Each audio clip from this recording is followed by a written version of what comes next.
মুক্তিযোদ্ধাদের তালিকা, অবশ্যই মুক্তিযোদ্ধাদের তালিকার বিষয়ে আমরা সকলেই জানি, তবে আমি ভুয়া শব্দটি মুক্তিযোদ্ধাদের আগে আমি এটাকে মনে করি যে তাদের প্রতি অসম্মানজনক বিষয়। এটিকে বলতে হবে অমুক্তিযোদ্ধা।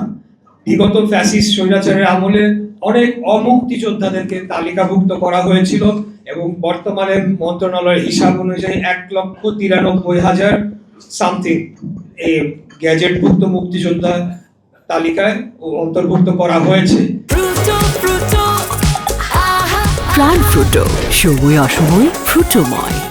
এই বিষয়ে আপনাদেরকে বলতে চাই, এই কাজটি জাতীয় মুক্তিযোদ্ধা কাউন্সিল অর্থাৎ জামুকা এই সংস্থাটি করে থাকে। তারা যখন মন্ত্রণালয়ে সুপারিশ পাঠায়, তাদের সুপারিশের ভিত্তিতে গ্যাজেটভুক্ত করা হয় অথবা গ্যাজেট বাতিল করা হয়। আমরা মাত্র 30 দিন হলো আমরা সরকার গঠন করেছি, তো এর মধ্যেই বেশ কয়েকটি আবেদন এসেছে, কয়েকটি গ্যাজেট বাতিলও করা হয়েছে এবং 2-1জনকে অন্তর্ভুক্ত করা হয়েছে।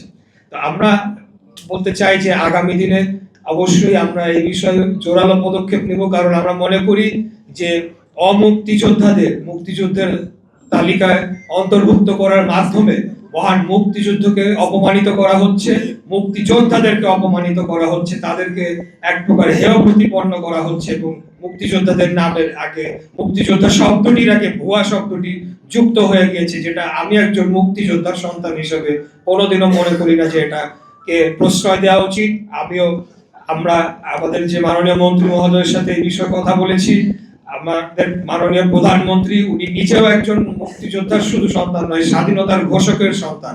তাই আমরা এই বিষয়ে অবশ্যই সিরিয়াসলি আগামী দিনে কাজ করে যাব।